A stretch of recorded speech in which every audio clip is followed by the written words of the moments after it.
Daniela Celi, sou professora do município de Caruaru e estou aqui para dar continuidade àquela primeira aula que nós tivemos, certo? Nós paramos aqui na discussão do que é preconceito linguístico, né?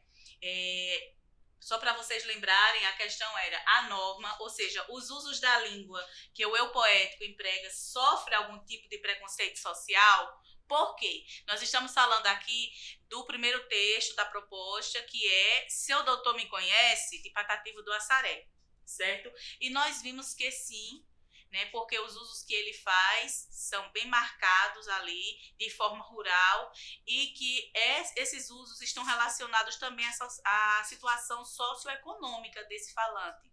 E na sociedade, infelizmente, é bem mal visto, dependendo da situação em que se é utilizada, certo? Nós vamos falar um pouquinho agora sobre o que é, qual a diferença de norma linguística e norma padrão. Nós escutamos muito falar em norma padrão. A norma padrão é a norma ideal, né? É uma norma oficial também, usada aqui no Brasil e em outros países que falam a língua portuguesa. Ela é baseada, né, em formas literárias, e aí é um pouquinho diferente do que seria a norma linguística, porque norma linguística está sendo usada aí no sentido do que é comum a um certo grupo, a uma certa comunidade, certo? A norma padrão é a norma da gramática, é a norma ideal e é a norma utilizada em alguns documentos, seja científicos ou literários, né? Os usos mais formais da língua são aqueles que mais se aproximam dessa norma padrão. Na fala, ela não está em sua totalidade presente na fala de ninguém, mas de maneira escrita, principalmente nas formas mais cultas e formais, nós encontramos a norma padrão, certo?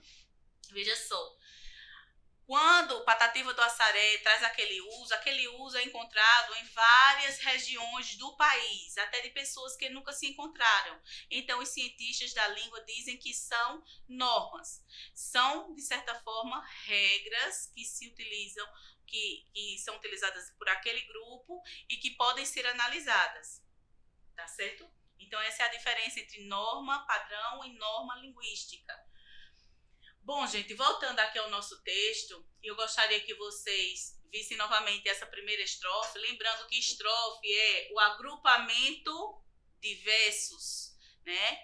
Existem poemas que têm 2 versos em cada estrofe, ou 3 versos em cada estrofe, 4 versos, até 5 ou 6 versos, até 10 versos, certo? Em cada estrofe. A estrofe é o quê? O agrupamento de versos. Nós temos aqui a primeira estrofe do texto de Patativa do Assaré, que diz o seguinte: Seu doutor, só me parece que o senhor não me conhece. Nunca soube quem eu sou. Nunca viu minha paioça, minha mulher, minha roça e os fios que Deus me deu, né? Então, nós temos aqui cada frase, cada linha poética é chamada de verso. E o agrupamento destes versos é o que nós chamamos de estrofe.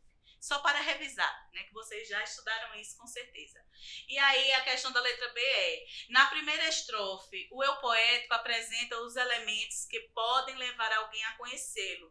Que elementos são esses? Né? Uma questão aí de interpretação. Ele diz aqui que alguém só pode conhecê-lo se souber exatamente onde ele mora, conviver com a esposa dele, com os filhos dele, ou seja, com a família dele. Então, para o eu poético, que Patativa do Assaré traz, para conhecê-lo é preciso ter intimidade com ele, certo? E, além disso, conhecer a sua paioça e a sua roça, ou seja, o lugar onde ele sempre está e o lugar onde ele trabalha. Ok, gente? Bom, é possível notar que estilo de vida é representado no poema? Sim, não é? É uma situação ali rural, provavelmente de agricultura, e uma situação difícil encontrada em algumas regiões ainda do país, certo? Vamos passar aqui um pouquinho mais. Na letra C, analisando ainda esses textos, diz assim: é possível identificar pares de rimas no texto? Quais?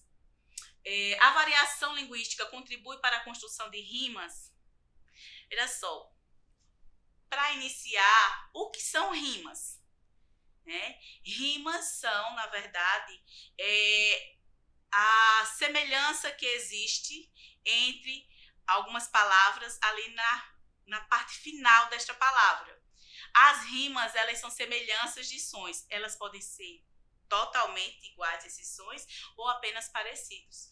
Vamos observar aqui só o final, certo? Veja, parece, conhece, sou eu, paioça, roça, deu. Nessa primeira estrofe já percebemos que parece rima com conhece. Ou seja, são palavras que têm a semelhança nos sons finais da palavra. Eu com deu, certo? Paioça rima com roça. Aí veja só, a palavra que deveria ser palhoça, ele diz paioça e roça, então fica bem mais próximo, né? Na linguagem de Patativa do Assaré aqui, o LH não existe, certo? Por isso que fio, filho é fio, palhoça, paioça, mulher é mulher, certo? E isso é um uso comum nessa norma utilizada por algumas pessoas no Brasil. Vamos agora para a letra D, certo? No trecho, vou deixar o meu nome aqui, eu sou filho do Brasil e o meu nome é Ceará. Veja que coisa linda, né? O eu poético, ele se compara de maneira implícita ao Ceará, que é um dos estados mais ricos do Brasil em cultura. E aí ele traz o seguinte, a pergunta é: que figura de linguagem é utilizada pelo poeta na construção desse trecho? Nós vimos que a linguagem do poema é uma linguagem conotativa, é uma linguagem figurada. Então, quando ele diz isso, que ele é filho do Brasil, o Brasil não é uma pessoa para que ele seja filho, mas ele quer dizer que ele é o filho do Brasil. Ele faz parte do Brasil, ele foi gerado no Brasil. Além disso, ele se autonomeia Ceará. Então, ele estabelece aqui, de certa forma, uma metáfora em relação ao Ceará e a pessoa dele mesmo, o eu poético. E aqui há toda uma construção belíssima que nos traz também uma certa identificação, né? Nós somos também filhos do Brasil, certo? Na letra E, no texto 2, que é o texto de Cecília Meirelles, Motivo, pergunta assim sobre esse texto: quem é o eu poético? Né? O eu poético ali é mostrado na escolha de eu canto, né? Eu sou poeta, e esses usos vão exatamente mostrar que se trata de alguém que é poeta, que está ali falando sobre a construção desse poema, ou melhor, como um poeta se sente ao produzir os seus textos, né? E ela diz: se eu desmorono ou se edifico, como? Através dos textos poéticos, através das construções. Se permaneço ou me desfaço, né? Aí fala toda da subjetividade que se tem ao se produzir textos dessa natureza. Não sei se fico ou passo. Eu sei que canto e a canção é tudo. Quer dizer, para o eu poético, no texto o texto Motivo de Cecília Meirelles, cantar é a mesma coisa que existir. E no final, ela traz a seguinte expressão: e um dia sei que estarei mudo, mais nada. Quer dizer, um dia pararei de cantar, de falar, de fazer poemas, de produzir a arte poética, certo? No trecho, eu canto porque o instante existe e a minha vida está completa. O que é completude para o eu poético? Completude é existir e fazer poemas e cantar. Que situação é apresentada no texto 3? E aí o texto 3 é justamente aquele de Vinícius de Moraes. E aí fazendo uma relação entre esses textos, e cada um tem o seu tema específico, né, produzido por poetas específicos. Esse terceiro texto, ele vai representar ali uma situação de separação, né? O tema é bem apropriado, né? Vinícius de Moraes, ele casou várias vezes e ele produziu esse texto maravilhoso, mostrando assim como é chocante a separação e como ela acontece de maneira inesperada, né? A expressão de repente é uma expressão que marca todo o texto de Vinícius de Moraes. De repente, do riso fez-se o pranto. De repente, da calma fez-se o vento. E isso é a separação. As bocas que estavam unidas viraram espuma. As mãos espalmadas ficaram espantadas, né? E aí ele vai construindo esse momento doloroso, que é o momento de separação, certo? Mas eu acredito que vocês não tiveram dúvidas quanto a esse tema, não foi?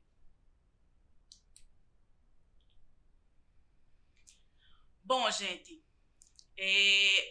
voltando justamente a esse texto, né, de Vinícius de Moraes, Soneto de Separação, nós apresentamos também na proposta um verbete, certo? O que é um verbete? Um verbete é um gênero textual que traz uma palavra, os seus significados, alguns exemplos, dependendo do dicionário em que ele está ali publicado. Nós temos também a origem da palavra, a categoria gramatical, certo? E aí, veja só, eu vou mostrar para vocês aqui o soneto de separação e como esse texto ele é construído mostrando essa temática. E depois eu vou mostrar para vocês o verbete de separar, certo? Nós temos aqui, veja, de repente do riso fez-se o pranto, silencioso e branco como a bruma, e das bocas unidas fez-se a espuma, e das mãos espalmadas fez-se o espanto. A gente percebe que existe toda uma construção emotiva, bela, artística, para falar sobre a separação, né? A escolha de palavras específicas, o uso de rimas, o tamanho dos versos, que vai provocar também o ritmo do poema, isso em todas as estrofes. E mais especificamente, como se trata de um soneto, nós temos aí 2 estrofes de 4 versos e 2 estrofes de 3 versos, e as rimas são bem marcadas, né? Tudo isso para falar sobre separação. Nós temos aqui um texto literário, um texto poético, certo? Já o texto, o verbete, observem, separar, significado de separar, verbo transitivo direto, bitransitivo e pronominal. Veja que o estilo é totalmente diferente. É um texto expositivo que vai trazer aqui os significados para essa palavra. O que é desunir? Fazer a disjunção de, separar lápis das borrachas, separar, e aí os exemplos dos usos. Nós temos aqui, o que é separar? Outro significado. Enviar para longe, afastar, apartar, separar 2 contendores, separar os participantes dos não participantes. E o terceiro significado desse verbete é causar desentendimento. Ou seja, discórdia, desunir, a briga separou os irmãos. Observe, esse gênero aqui, ele é um gênero totalmente diferente do gênero poema, né? Como vocês podem perceber, e ele tem a sua utilidade, todos os gêneros surgem de uma situação comunicativa, né? Ninguém inventa um gênero ou cria um gênero para fazer qualquer coisa, mas é uma necessidade e existe uma situação em que pede realmente esse gênero. Por exemplo, o gênero verbete nós utilizamos muito quando nós temos a dúvida sobre a ortografia de uma palavra ou sobre os significados dessas palavras. Antigamente nós usávamos apenas as versões impressas, não é? De dicionários e enciclopédias para procurar esses significados, esses sentidos. Atualmente procuramos mais as versões digitais, dos dicionários e das enciclopédias, certo? Mas o gênero aqui é bem diferente. E por que nós trouxemos assim esse gênero para mostrar para vocês? Justamente para que vocês pudessem ver que a linguagem é totalmente diferente, uma vez que vocês também produzirão seus textos poéticos até o final dessa proposta, certo? Então aqui, a que gênero pertence, como eu já disse, é um verbete, no caso de dicionário, certo? E o que ele tem em comum com o poema de Vinícius de Moraes? Apenas a temática. Fala também de separação. Mas a construção é totalmente diferente, a organização composicional, ou seja, como o texto se organiza é diferente, o contexto de produção, ou seja, em que situação ele surge também, os dois são diferentes, né? Nós vemos aqui que a linguagem é diferente, então a única coisa que eles têm em comum é o tema, certo? E aí eu já respondi a essa última questão. A linguagem é a mesma? Não, né? Nós temos aqui uma linguagem conotativa, figurativa, poética, literária. Quando ele diz, por exemplo, de repente, não mais que de repente, fez-se de triste o que se fez amante. E de sozinho o que se fez contente. Veja que nós temos aqui, por exemplo, triste e contente. Duas expressões opostas e que estão ali bem próximas. Isso é uma figura de linguagem chamada antítese. Então, tudo que está posto aqui foi feito de maneira artística. Posso dizer que esse gênero aqui é uma obra de arte, enquanto que esse daqui é um gênero utilitário que nós utilizamos aí no dia a dia para tirar dúvidas. Certo, gente? Nós temos ali o que é o verbete, né? Cada palavra com suas explicações, definições e exemplos, e podem ser encontrados em dicionários e enciclopédias, como nós vimos de maneira impressa ou digital. Bom, gente, só para vocês verem aqui, né, a organização composicional do verbete. Nós temos aqui a cabeça do verbete, que geralmente vem em negrito, assim, é a palavra destacada, certo? Em alguns casos, não neste caso, nós temos a etimologia também, que geralmente vem entre conchetes. E o que é etimologia? É a origem da palavra, se aquela palavra é de origem grega, se é de origem latina, certo? Geralmente, alguns dicionários trazem essa informação, certo? Mas nós sempre temos a categoria gramatical. O que é a categoria gramatical? É se aquela palavra é um substantivo, ou se é um verbo, se é um adjetivo. A definição, né, ou várias definições, são as descrições dos significados. Nós vimos que existem palavras que têm vários significados. Geralmente o verbete vai trazer todos esses significados das palavras, certo? E os exemplos. Alguns dicionários trazem os exemplos da própria literatura. Outros de gêneros utilizados no dia a dia. Mas sempre exemplos de como essas palavras elas se encontram no cotidiano das pessoas. Certo? E nós ficamos por aqui. Eu espero que vocês tenham percebido a diferença de linguagem entre o verbete e o texto poético, certo? Então, até o próximo encontro, até a nossa próxima aula.